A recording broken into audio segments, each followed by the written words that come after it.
A very good evening everyone. This is Dr. Singaram. Welcome to the discussion of FMG December 2020 questions which were asked in pediatrics. I'm sure that all of you are in full swing for your upcoming exams, and this short video will help you in revising the questions as well as the topics which were asked in the very recently conducted December 2020 exam. I will also give you about some expected questions from the topics which were asked, so that you will have an idea about the same. I will also include some important images related to the questions asked in the exam. So let us start with the first question. You have a 5-year-old child who is weighing 17 kg and presents with diarrhea. What is the amount of maintenance fluid required in 24 hours for this child? Okay, now this fluid management is one of the very important topics where questions are asked in every competitive exam. In this particular question, it is asked about the maintenance fluid. Maintenance fluid is nothing but a normal daily requirement a child would need in 24 hours. Okay, right. So how are you going to calculate this maintenance fluid? It is with the help of a formula. We call it as Holiday-Cigar formula. Okay, it is according to the weight, as you can see from the table itself. Okay, for the first 10 kg it is 100 ml per kg per day, and the second 10 kg, that means 10 to 20 kg, it is 50 ml per kg per day. Remember, you have to add it. And after 20 kg it is additionally 20 ml per kg per day. Okay, see, for example, I'll take it like this. You have a child who is weighing 22 kg. Let's imagine like that. You should not straight away say that this 22 kg means after 20 kg, so I will calculate as 20 ml per kg per day. No, it is not like that. It has to be calculated by splitting up this 22 kg into first 10 kg, second 10 kg, and the third is leftover is the 2 kg. For the first 10 kg, you will apply 100 ml per kg per day. For the second 10 kg, you will apply 50 ml per kg per day. The third 2 kg, you are going to apply 20 ml per kg per day. Finally, you have to add everything. Very simple. So for the first 10 kg, how much is the fluid? 10 into 100, that means 1000 ml. And for the second 10 kg, it is 50 into 10, that is 500 ml. And for the third 2 kg, it is 2 into 20, that is 40 ml. Finally, you have to add everything and you will get it as 1540 ml. So 1540 ml is the amount of fluid required daily for a child who is weighing 22 kg. I have just explained this formula. Let's go back to the actual question. The actual question is 17 kg. How are you going to calculate for the 17 kg? Very simple. You have to split it like the first 10 kg and the next 7 kg. For the first 10 kg, you have to calculate as 100 ml per kg. So it is 1000 ml. For the next 7 kg, you have to calculate as 50 ml per kg. So 50 into 7 is 350 ml. So if you add both, you are going to get 1350 ml, and that is the answer for this particular question. Okay, right. Now this child is presenting with diarrhea, as you can see, and fluid management in diarrhea is also very important topic often asked in your exams. You should know that the fluid management is based on the dehydration status of the child, where we divide into no dehydration, some dehydration and severe dehydration, and the plan is accordingly A, B and C respectively. For no dehydration, you must be knowing that the child is otherwise active and alert in spite of having diarrhea. For this particular child, what are you going to give? You are going to give, of course, oral rehydration solution only, but how much? It is 100 to 200 ml for every loose stool. That is what we call it as ongoing losses. So whatever the child is losing as loose stool, you have to replace it. Very simple. You can also remember like this: 10 to 20 ml per kg for every loose stool. So for example, a child who is weighing 10 kg, how much is the ORS you are going to give in plan A or no dehydration? It is 100 to 200 ml. Very simple. That is how you are going to remember. Okay. For plan B, it is for some dehydration. Again, it is oral rehydration solution. But you can see here already dehydration has occurred. So the very first thing which you are going to do is you are going to give rehydration. How much is the rehydration? Rehydration is 75 ml per kg. This is a very important number for you to remember. Whereas for severe dehydration, you can remember what is the number? 100 ml per kg. Okay, so some dehydration, it is 75 ml per kg. Severe dehydration, it is 100 ml per kg. Please don't forget it. Right, now let me finish off the some dehydration. So you are going to give first rehydration. Second, you are going to give maintenance fluid, which is according to the Holiday-Cigar formula, which we have learned previously. Third is replacement of ongoing loss, the same thing which I said for plan A, that is 10 to 20 ml per kg for every loose stools. So the components of dehydration management include rehydration, maintenance, as well as replacement of ongoing loss. Should never forget this, right? One unique thing about severe dehydration is the child is lethargic. All of you know that the child is lethargic. So for this child who is lethargic, you cannot give ORS. Child cannot take orally. So what is that? You have to give IV fluids, and ringer lactate is the fluid of choice. This by itself is an MCQ question often asked in your exam. You are going to give this 100 ml per kg as splitting up into 30 ml per kg and 70 ml per kg. For a child who is less than 1 year, you have to give it slowly. And for a child who is more than 1 year, you can give it little faster. That is why you can see for the first 30 ml per kg, for a child who is less than 1 year, it is given as 1 hour, and for more than 1 year, it is only 30 minutes, right? And the second 70 ml per kg for a child who is less than 1 year is 5 hours, whereas for a child more than 1 year is only 2.5 hours, right? And this is something which you should know by heart, because previous year questions have been asked based on this, right? So one question for sure is coming from the fluid management of diarrhea in children. So please be prepared for that. Okay, right. Let's move to the next question. The next question is, a 6-year-old boy presents with hemarthrosis of left knee following a trivial fall. Trivial fall means like a minor fall, that's all. Which of the following is the likely disorder in this particular child? What is the meaning of hemarthrosis? Hem means it is bleeding. Bleeding into the joints is what we call it as hemarthrosis, right? When a child is presenting with recurrent bleeding into the joints, and especially a boy, what disorder should come to your mind? It is nothing other than hemophilia. And which option fits into the hemophilia? You all know hemophilia A and B. Hemophilia A is due to factor 8 deficiency, okay? And hemophilia B is due to factor 9 deficiency. All of you know that, right? And boy is very, very important, because all of you know that hemophilia is a group of disorder which is X-linked recessive inheritance. So it is going to affect only the boys, okay? Are able to follow this? Now this other option, just a quick overview. Thrombocytopenia, all of you know that it presents with platelet deficiency causing petechiae and purpura. All of you know that petechiae and purpura or skin bleeds are the characteristic manifestations of thrombocytopenia. Vitamin K deficiency mainly you study in newborn babies, and it usually presents with gastrointestinal bleeds. So that is also ruled out. Von Willebrand disease, generally the question would start something like this. It is common in females, not in males but in females. Okay, and generally they would give history something like this. The child is having excessive menstrual bleeding, or they can just put up a history like this. The child is having excessive bleeding following a dental procedure like teeth extraction, okay, dental procedure. That is the scenario where bleeding usually occurs in case of von Willebrand disease. So that can also be ruled out. So very clearly for this particular question, answer is hemophilia, and the option is factor 8 deficiency.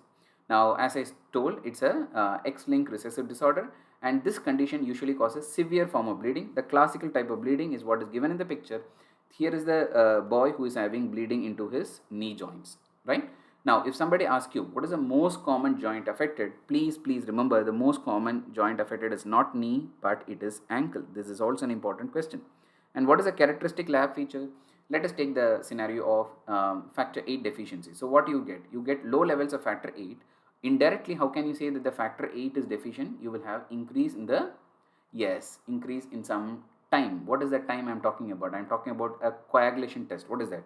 You will have elevated APTT, okay, because factor 8 comes into the picture of intrinsic mechanisms of clotting, so that time will be prolonged. So characteristic lab feature is increase in APTT. For this particular children, the treatment is replacement of the clotting factor, and if the clotting factor is not available, you can give fresh frozen plasma also as a part of management. So that's something related to this particular. They can even put up this picture also and can ask you in the exam. Right, move on to the next question. A mother is worried that her newborn has not passed meconium since 6 hours after birth. How much time can we wait for the passage of meconium normally after birth is the question. 12 hours, 24 hours, 48 hours or 96 hours. What is the answer? It's a straightforward question. The answer is 48 hours. Generally, we can wait for 48 hours for passage of meconium. It's very, very important that for meconium, it is 48 hours maximum limit you can wait, and for urine, the maximum limit is 24 hours. So these two are very, very important questions which you should be knowing about. Meconium 48 hours, urine is 24 hours. Now you should also remember some important conditions where there could be a delay in the passage of meconium. As you can see, one of the very important things is congenital aganglionosis, where there is absence of ganglion in the intestine. Generally, it is the large intestine which is affected, especially the rectum area is affected. There the child cannot, may have delay in the passage of meconium. That's one of the very common condition, Hirschsprung disease. Third is a congenital anomaly wherein the anus is imperforate. Okay. Third is an endocrine disorder, very important question. Hypothyroidism is associated with decreased motility of the gut and thereby causing delay in the passage of meconium. Meconium ileus. What is the association you classically relate with meconium ileus? Yes, it is cystic fibrosis, a genetic disorder characterized by CFTR defect. So cystic fibrosis, meconium ileus, you can have delay in the passage of meconium. And last is an interesting condition called small left colon syndrome, wherein the left colon is functionally not very active. It is usually seen in association with infant of diabetic mother. That means babies born to diabetic mother, they have this association with small left colon syndrome. There also you can expect a delay in the passage of meconium. Right? The first two things, Hirschsprung disease and imperforate anus, are some things which are, and third is the hypothyroidism, or something which are commonly asked in your exam, so you should know them very thoroughly. Right? Let's move on to the next question. A 10-year-old male is allergic to wheat and is not able to eat it. Means that once he eats it, he is developing some problem. That's all. He is allergic to wheat. That is the key feature here. Now further testing reveals positive anti-endomysial antibody. Here itself they have given you the clue. So what are the two things? There is a food allergy in the form of allergic to wheat. You all know that wheat contains lot of gluten. So it is basically an allergy to gluten, or what we call it as gluten hypersensitivity. And in the setting of positive anti-endomysial antibody, or what we can remember as EMA, very clearly the diagnosis is going to be celiac sprue. For this particular question, it is celiac sprue, which is a condition of gluten hypersensitivity. Right? Okay, just some quick points. Okay, some of the clinical clues which will tell you that it's a celiac sprue, okay, or celiac disease, is it is common in wheat eating population. Or they can give you in the question like this: somebody like a child who is presenting from the North Indian states where wheat is a staple diet, right? So they can give you questions like that. You know that wheat contains gluten, and gluten is where the allergic component is, right? And what are the other food substances where you can have the allergy or gluten hypersensitivity? It is barley, rye, oat and wheat. Okay, you remember it as an acronym BROW, or BRO. All of you know that, right? So that is something which is commonly asked in your exam, right? How will you find out the clues that it is actually a child with celiac sprue? Okay, one thing is chronic diarrhea. Please remember this very important point. The small intestine is generally affected, so child will have small intestinal type of chronic diarrhea. Second thing is, small intestine is the area where a lot of absorption of micronutrients, vitamins, minerals are going to occur. So when it is not going to occur, child will not put on weight and height, what we call it as failure to thrive, something similar to malnutrition, chronic malnutrition, that's all. And third is, the child is also going to suffer from anemia. Why? Because the iron and the vitamin B12, which are very important for the RBC production, are absorbed from the small intestine, and small intestine is the area where the problem is occurring in celiac disease. So the child also will have anemia. So this is referred to as the triad of clinical features which you get in case of celiac sprue. Okay, and please remember, this is a very important question for your exam. How do you make a diagnosis of celiac sprue, whether it is by antibodies or biopsy? Remember, among the antibody, the best antibody is anti-endomysial antibody, no doubt about it. But if somebody asks you what is the diagnosis, it's always small intestinal biopsy. Very important. It is not antibody which is diagnostic method in India, right? It is a small intestinal biopsy. Some classical features you will get in this small intestinal biopsy, or you can see that this first picture is a normal histopathology of the small intestine. This is the one which is affected in the celiac disease. What are the problems? You can see very clearly, you can see that the height of the villi is less, so that is what we call it as villus atrophy. Second is, there is increased amount of this lymphocytes which are seen in these walls of the intestine. Can you see that all these blue dot, they are nothing but the intraepithelial lymphocytes. Third is, the space between the villi, or what we call it as the crypt, is enlarged. That is called as crypt hyperplasia. This is the triad of features which you get in the histopathology of a child with celiac disease. So I have given you a clinical triad as well as a histopathology triad, both of which you should know about, right? Let's move on to the next question. A 10-year-old child with 4 plus proteinuria and generalized edema has associated features of nephrotic syndrome without hematuria. Previous history of similar episodes were also noted in the child. Which drug would you prefer initially in the treatment? Whenever you have a child with 3 plus or 4 plus proteinuria, it means it's a massive proteinuria, or what we call it as significant proteinuria.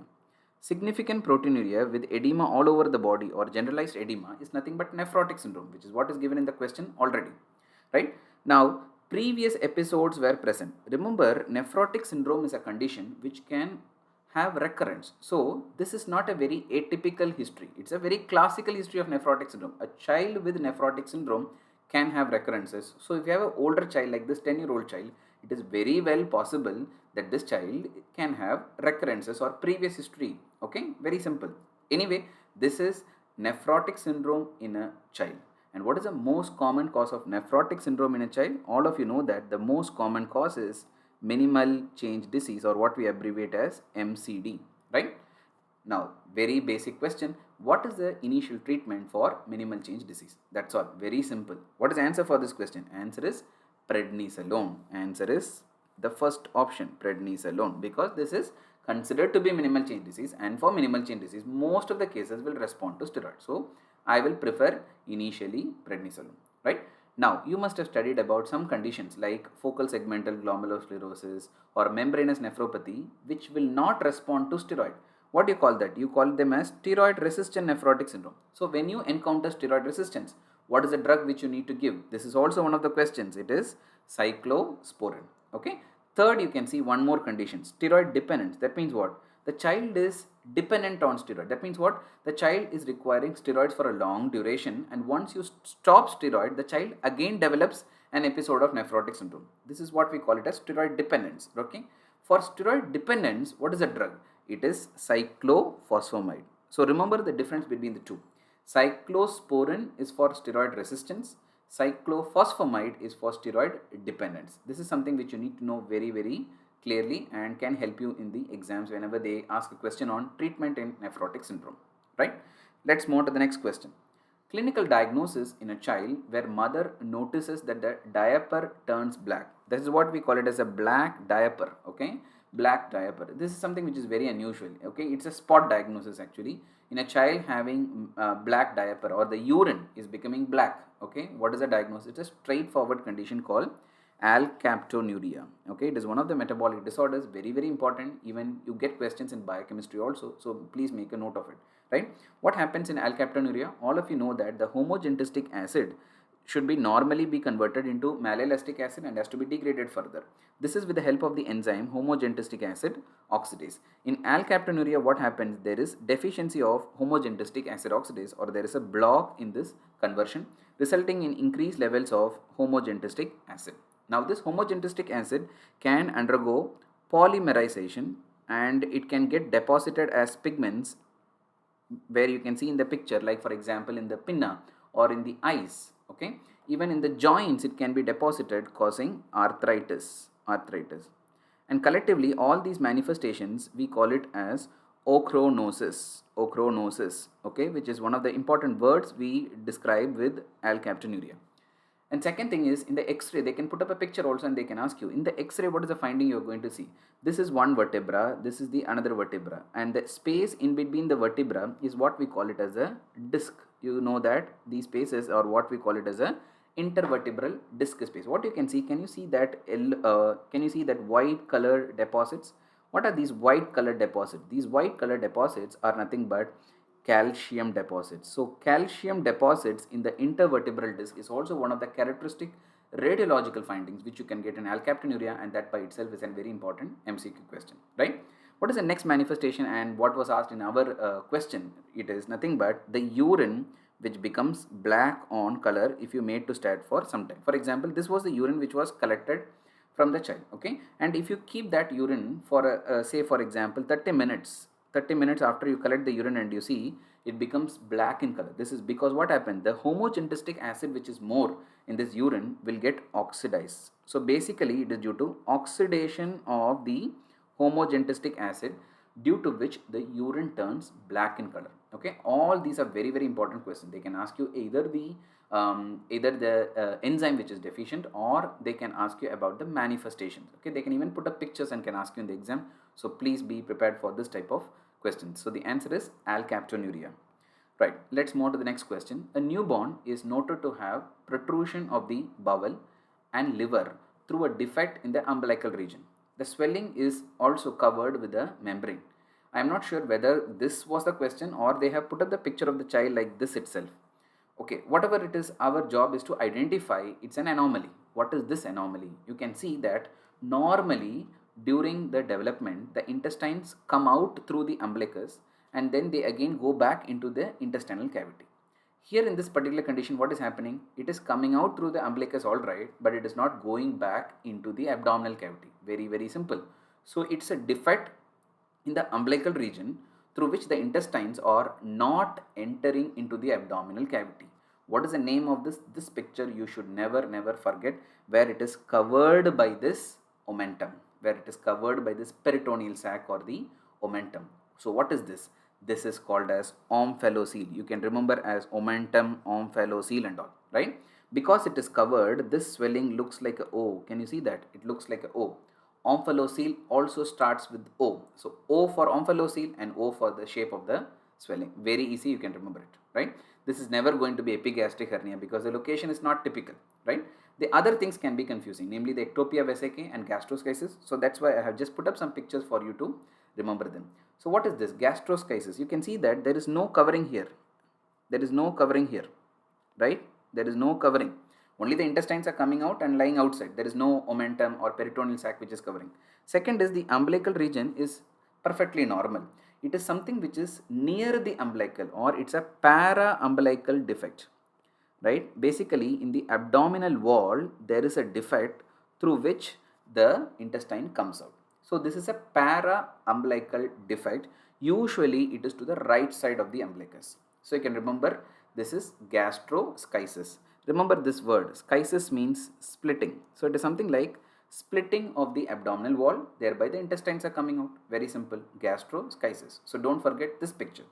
Third is ectopia vesicae. Vesicae means something related to the bladder. So ectopia means abnormal position of the bladder. This is what we call as ectopia vesicae. So can you see that this is the bladder which has come out?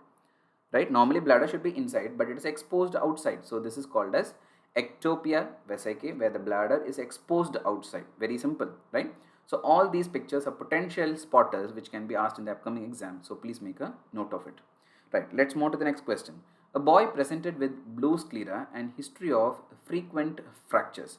What could be the underlying diagnosis? Whenever you have blue sclera with fractures, there is only one diagnosis which you need to look at. It is osteogenesis imperfecta. It is osteogenesis imperfecta. Now you should all remember this. It's very classical. I think in many subjects you learn about it. It's called as brittle bone disease. It's called as the brittle bone disease. Now it's an autosomal dominant disorder characterized by defect in the collagen. They can ask you this question also. What type of collagen? There are different types of collagen, as you must be knowing. It is due to defect in the collagen type 1.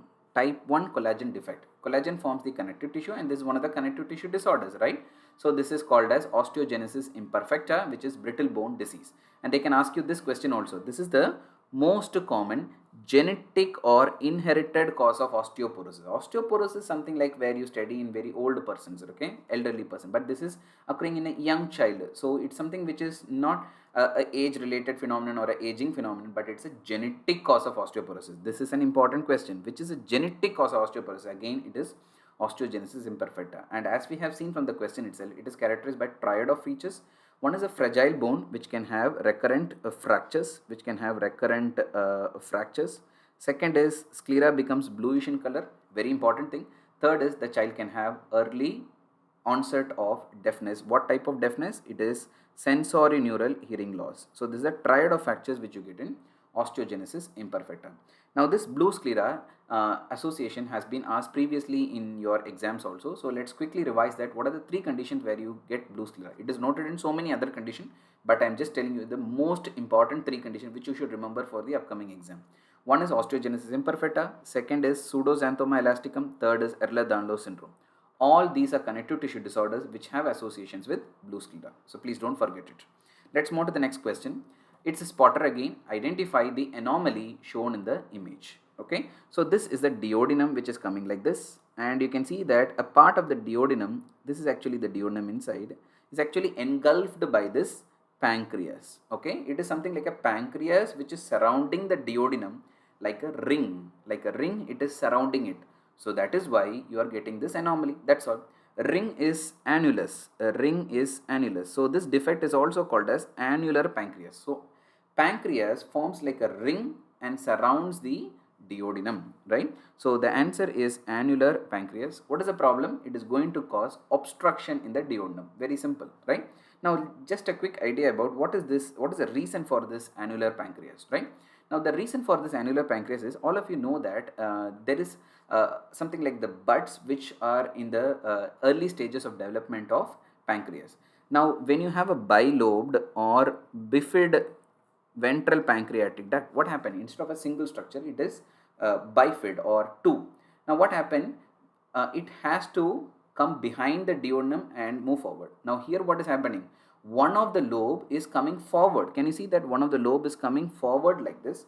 Second lobe is going backward. So it is engulfing the duodenum like a ring and causing obstruction. Very simple. Okay. So that is what is the reason for annular pancreas. It is bilobed ventral pancreatic duct. Okay. Right. Now, very important question which can be asked from the pediatrics perspective. What is that? What is the genetic association of annular pancreas? Please remember, it is trisomy 21 or Down syndrome. That's an important genetic association of this particular condition which can be asked in the coming exams, right? Make a note of it. Now if I ask you, what could be the X-ray finding in this particular child? Obviously the duodenum is getting obstructed, so you are going to get this double bubble sign. Okay, the first bubble is in the stomach, second bubble is in the initial part of the duodenum. You all must have studied about double bubble sign in duodenal atresia. That is the common condition associated with double bubble sign. But there are also other conditions which are associated with the double bubble sign, including our annular pancreas. So you can see duodenal webs, duodenal stenosis, and annular pancreas. All of these conditions are associated with obstruction. That is a point to be noted. All of the conditions are associated with obstruction in the duodenum. So the child is going to present with vomiting, right, in your exam, right? Please remember, this is an important question for you. What type of vomiting you get in duodenal atresia and what type of vomiting you get in annular pancreas? Please remember, in annular pancreas, suppose I say that this is the level of obstruction in annular pancreas, this is the duodenum which is below it, this is where the bile duct opens. So you can see that the obstruction is proximal to the opening of the bile duct, right? So what type of vomiting you get? You will get in annular pancreas, you will get non-bilious vomiting. Non-bilious vomiting, very important point. Whereas if it is duodenal atresia, the obstruction is somewhere here. Let's imagine the obstruction is somewhere here, that is below the opening of the bile duct. So the bile will come inside and then it will be vomited out. So what type of vomitus you will get in duodenal atresia? It is bilious vomiting. So this is something like a clinical scenario question they can put up in your exam. So please make a note of it. Duodenal atresia, bilious vomiting. Annular pancreas, it is non-bilious vomiting. One more important question which I would want you to remember again as a spotter is pancreatic divisum. Okay. Now this pancreas divisum, first straightforward I'll tell you one liner. It is the most common anomaly of the pancreas. Please remember, I have told you one anomaly which is annular pancreas, but that is not the most common anomaly of the pancreas. The most common anomaly of the pancreas is pancreas divisum. What is basically pancreas divisum? You can see that there is a ventral duct and a dorsal duct. Ventral duct and a dorsal duct. Normally both of them join together.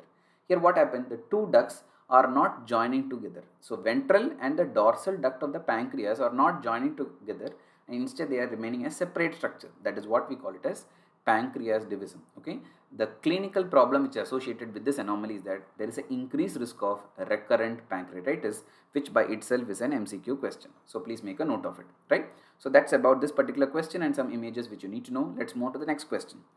Okay, a child is presenting with difficulty while eating. On examination, you notice prominent jaw swelling with enlarged cervical lymph node. Obviously, whenever a child is having a big swelling in the jaw with enlarged lymph nodes, he will have definite difficulty in the swelling, in eating, sorry, right? And biopsy finding from the lymph node is what is given in that picture. What is the clinical diagnosis? What you can see full of blue color. What we classically study in our pathology classes is the starry sky appearance, right? Starry sky appearance. So starry sky appearance, okay, in a child, especially from the lymph node biopsy, what diagnosis should come to your mind? Straightforward question. It is none other than the Burkitt's lymphoma. So please make a note of this starry sky appearance from the picture. I'll just quickly tell you about what is the starry sky. Starry sky is, what is the sky first of all? Sky is that blue colored which is formed due to the tumor cell. Lot of tumor cells are there, right? So it is a full blue color which is like the sky. Okay, right? So that is the sky. Then what is the star? Now you can see some small, not smaller one, that macrophages like this. Okay, these macrophages in between, right? You can see that. I'll just enlarge it a little bit and then we can see. Okay, you can see that macrophages which are having that engulfed debris inside. Okay, and these macrophages are actually what we call it as the stars in the sky. So stars basically are the macrophages. The tumor cells form the sky and the stars are formed by the macrophages. I hope you are able to follow this, right? Okay, so that's about this particular question. Just a quick review of what is Burkitt's lymphoma. Please remember, Burkitt's lymphoma is of two types actually. Burkitt's lymphoma is of two types, as you can see. One is the endemic type, the other one is the sporadic type. The endemic type is one which is characterized by this head and neck involvement, where you can see this classical type of swelling in this particular child, the jaw swelling. Okay, the mandible bone is getting affected, so you get a jaw swelling in this particular child. Sometimes this swelling is very huge that even it can cause facial disfiguration in that particular child. Okay, and very important question which has been asked in the exam: what is the virus association with Burkitt lymphoma? It is nothing other than Epstein-Barr virus, which again is a very important question. The second type of Burkitt's lymphoma is sporadic Burkitt's lymphoma, which has got involvement of the abdomen. It typically presents like abdominal distension along with the enlargement of the organs like liver and the spleen. So that's about this particular question. We'll move on to the next question. A first-born male baby presents at 3 weeks with recurrent episodes of non-bilious vomiting. What is the diagnosis, right? You can see something like a swelling here in this area which has got lobulations like this. What is this? This is above the umbilicus region, so it's an epigastric region. So whenever you have a boy, male child, okay, that too first born male child presenting with repeated non-bilious vomiting, which implies something like an obstruction. Along with that, a swelling in the epigastric region where you have the stomach area. So what is this? It is very classical of infantile hypertrophic pyloric stenosis. So all of you must be knowing about this infantile hypertrophic pyloric stenosis. What is the characteristic diagnostic feature in this? It is a swelling in the epigastric region, which is typically described as a olive-shaped swelling. And soon after, the child has taken a feed. Okay, you can see this lobulation like this in that swelling area. What is that? It is nothing but the peristalsis which is happening, and I'm sure all of you must be knowing the name. It's called as visible gastric peristalsis. So two characteristic feature which will lead on to the diagnosis of infantile hypertrophic pyloric stenosis is: one is olive-shaped mass, second is visible gastric peristalsis, right? So what is this? What are the findings? Okay, one is that the child is going to present with vomiting. Why? Because there is an obstruction. But because the obstruction is in the region of the pylorus, in the stomach region, it will be a non-bilious vomiting. Because the child goes in for a recurrent vomiting, the child is definitely going to develop dehydration. So that is why, even though surgery is the treatment for this particular condition, before surgical correction, dehydration has to be corrected. Then only the child has to be taken up for surgery. And two other things which we have already written is the swelling, which is what we call it as a pyloric tumor. It's actually not a tumor, but just a olive-shaped mass.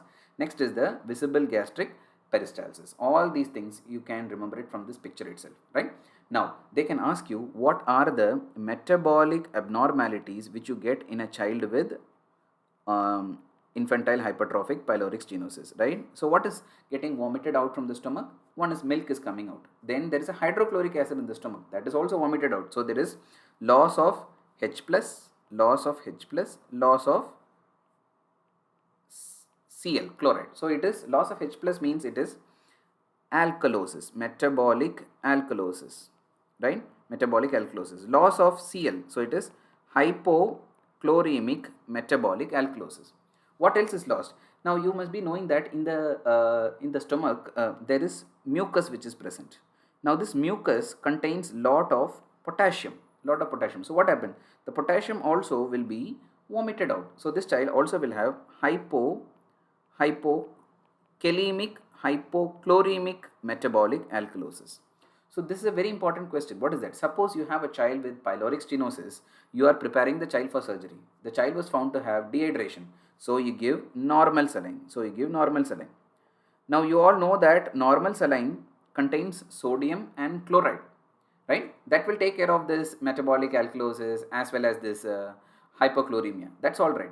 But what about the potassium? The potassium is also lost. That will not be replaced by normal saline. So if you give normal saline as the fluid for correction of dehydration in this particular child, it is very, very important that you need to add potassium also in the fluids. You should need to add potassium also in the fluid. This is one of your previous year exam question.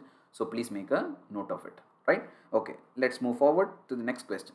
A 1-year-old male child presents with recurrent episodes of UTI. Mother also has noticed that this child has poor urinary stream with dribbling of urine. What investigation can help in the underlying diagnosis? So before we can move on to the investigation, you should know what is the diagnosis, right? This child is having recurrent urinary tract infection, right? Always remember, in a very small child like this 1-year-old child who is having recurrent UTI, you are worried about two important problems. One of the most important problem is whether you need to look for any underlying anomaly in this child. Child may have underlying anomalies, right? This underlying anomalies could be vesico-ureteric reflex or posterior urethral valve, the two most common anomalies which predispose to recurrent UTI, VUR and PUV.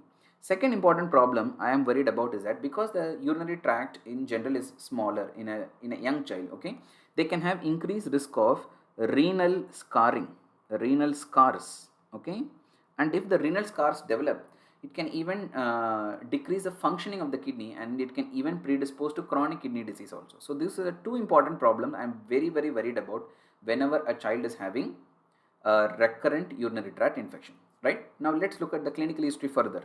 The mother also notices what problem? This is a male child. The mother is also noticing poor urinary stream, number one. Number two is dribbling of urine. That means what? When the child is passing urine, normally the male children, okay, they have a stream of micturition, but this is poor. That means it is not coming out like a normal flow. And in spite of the child straining during micturition, child is not passing good amount of fluid or urine, but he is just having dribbling of urine. All this tells you an obstruction somewhere in the urinary tract. So out of this two anomalies I have told you, VUR and PUV, what is the likely possibility in this child? Based on these two features alone, that is poor urinary stream and dribbling, I can make my diagnosis as posterior urethral valves. Remember, posterior urethral valve is an anomaly noticed only in males, usually noticed only in males. So that also supports my diagnosis. So in this particular child, PUV is the diagnosis. Question is not complete yet. They have asked you which investigation will help in your diagnosis. So basically, what is the investigation which you are going to do for PUV? It is nothing other than micturating cystourethrogram. It is micturating cystourethrogram. So just an idea about this. What is this? You can see that in this picture, this is a normal one and this is the structure with posterior urethral valve. You all know that posterior urethral valve or something like a structures which are blocking at this level. What is that? That is the initial part of urethra, what we call it as a prostatic urethra. So these valve, they cause obstruction to the flow of urine at this level. Are you able to follow this? This is a basic abnormality in PUV, right? And if you do this micturating cystourethrogram, what is the finding you are seeing in micturating cystourethrogram? Can you see that this area, there is a filling defect. There is a filling defect. That filling defect corresponds to the defect which is created by this posterior urethral valve. Okay, so that is how you identify. You can very easily identify, no, this is the bladder and this is the initial part of the urethra, prostatic urethra. There you are having a block or a filling defect. That filling defect is posterior urethral valve. So for this particular question, the answer is micturating cystourethrogram. Okay, right. Let's move forward. A 5-year-old child presents with progressively increasing swelling as shown below. What should be the appropriate management for this particular condition? Quickly note the location of the swelling. This is the swelling which I am talking about. This is the swelling which I am talking about. So where is the swelling you're noticing? You're noticing that swelling in the outer canthus of the eye. That is supposed to be the area of embryonic fusion. So this is basically a swelling which is formed at a site of embryonic fusion. That is the clue in this question, and it is progressively increasing in size. So what is the name of the swelling? Some of you might have got the answer by this time.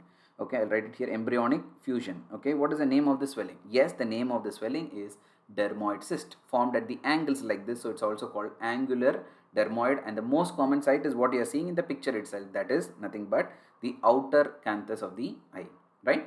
Now remember, for this particular question, okay, if they ask you what is the treatment, definitely this is something which is increasing in size, so you have to excise it. So the answer for this question is excision. Straightforward answer for this question is excision, right? Now only one thing which surgeons are very worried about before they excise this swelling is that they look for whether there is any extension of the swelling inside. Inside means what? I am talking about orbit, intraorbital extension. Okay, so one very important investigation which they will do before they are going to excise the swelling is they will do CT of the orbit to rule out any intraorbital extension. So it is a CT scan which is the investigation to be done to rule out an intraorbital extension of this swelling. So once that is done and there is no intraorbital extension, you can safely go for excision, which is the treatment for this particular condition. So that's about this particular question. Let's move to the next one. A 3-year-old child is noted to have progressive anemia. On examination, hepatosplenomegaly is noted with prominent malar eminences. Peripheral smear finding is given below. What is the likely diagnosis? First of all, let us see what is the peripheral smear finding. You can see that the RBCs are microcytic and smaller in size, as well as not having good color, hypochromic. What is the other thing which you are seeing? What are the classical cells which you are seeing? Very good. The classical cells which we are seeing is the target cells. And target cells, as all of you know, that it is associated with a very important condition. What is that? Yes, among the options which is given, it is beta thalassemia, right? I think all of you know that beta thalassemia is one of the inherited hemolytic disorders which is characterized by anemia in the child. You can see that in the question. Second thing is the bone marrow is not producing enough amount of good RBC. So what happened? You get erythropoiesis occurring outside the bone marrow. For example, in the liver and the spleen. That is why there is hepatosplenomegaly. Next thing is the bones which normally do not take part in the erythropoiesis now starts producing the RBCs. For example, the mandible bone and the maxillary bone. So that is why you can get prominences in that area. For example, this prominent malar eminences which tell you that the bones in that area are taking part in erythropoiesis because the bone marrow in the other areas are not producing good amount of RBCs. Very simple, right?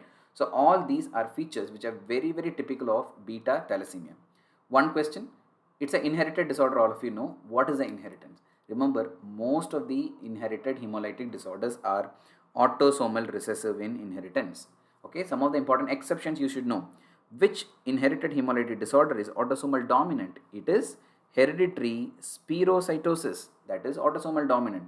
Which inherited hemolytic disorder is X-linked recessive? It is G6PD deficiency, right?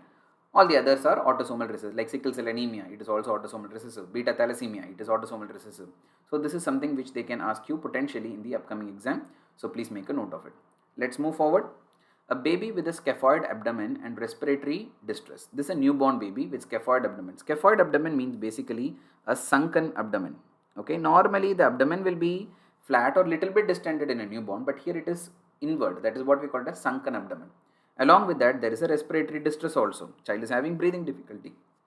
And you can see the classical X-ray picture. What is the finding you can see? This is the right side and this is the left side. You can see that somewhat the mediastinal structures are getting pushed to this side. Can you see that the heart shadow is getting pushed to the right side, right? And in the left side, you are not seeing lot of lung shadow, but instead you are seeing that air-filled shadows like this small bubbles. These are representing the intestines. These are representing the intestine. So basically tells you that the intestines have entered into the thoracic cavity. What is the reason for that? Normally, the diaphragm separates the lungs from the intestines, right? Whenever there is some small defect in the diaphragm, then the intestines can enter into the thoracic cavity. And the name itself is the same condition, which is the answer for this question. What is that? The answer is, it's a case of congenital diaphragmatic hernia. So what happened? Due to a defect in the diaphragm, the intestines move from the abdominal cavity into the thoracic cavity.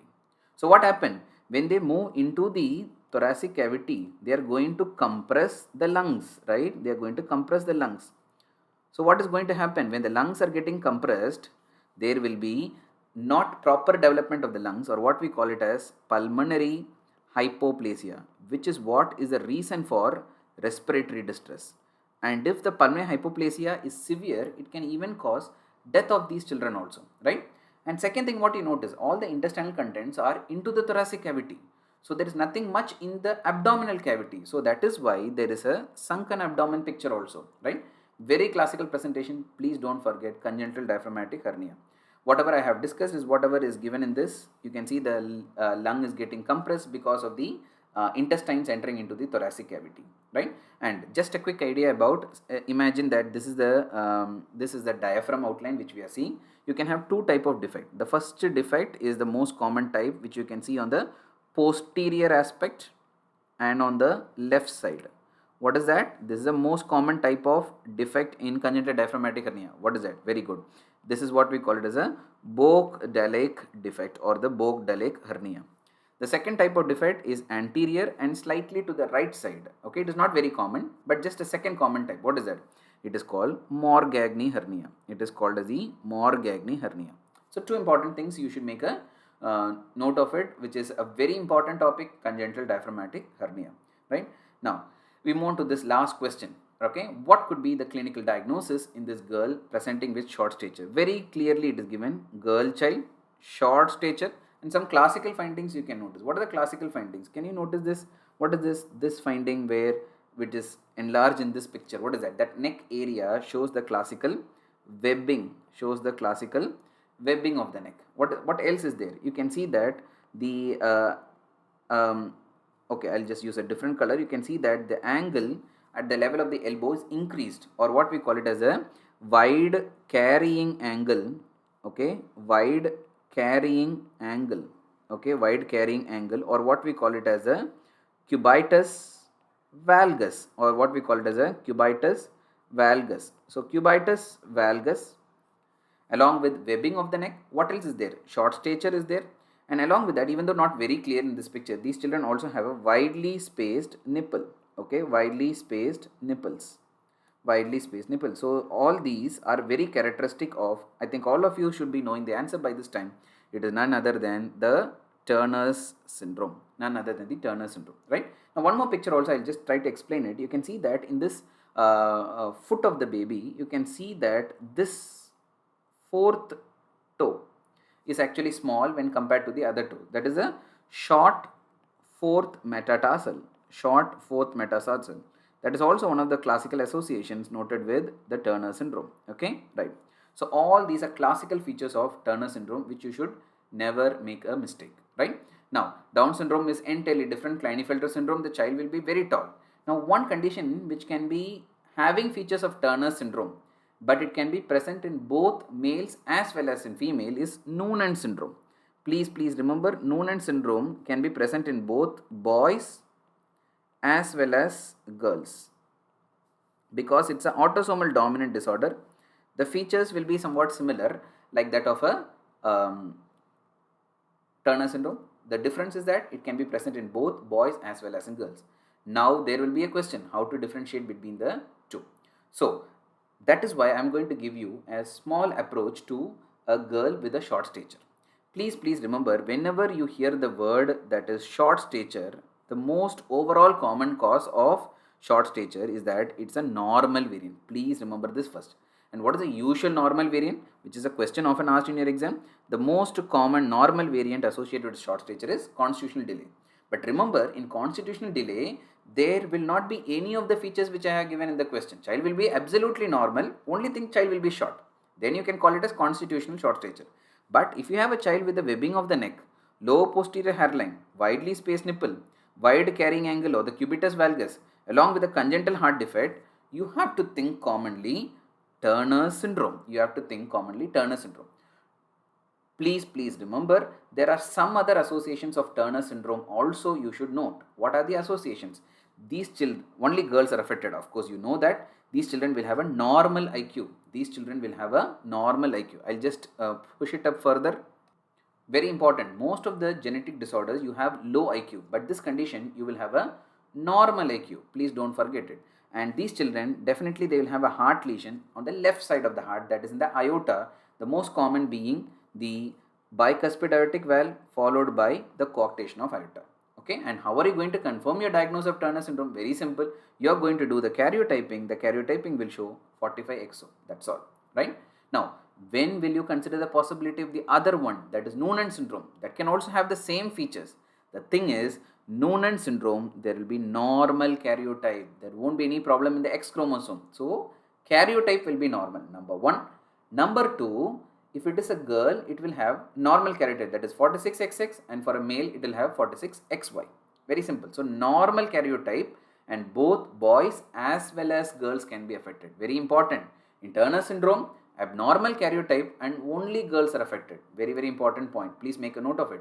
And there are some other differences also in Noonan syndrome. What is that? You can see that in Noonan syndrome, they have low IQ. Turner syndrome, normal IQ. Noonan syndrome, heart defects will be present on the right side.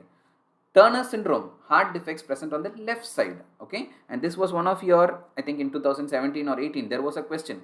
What is the heart defect associated with Noonan syndrome? It's an MCQ question. It is pulmonary stenosis.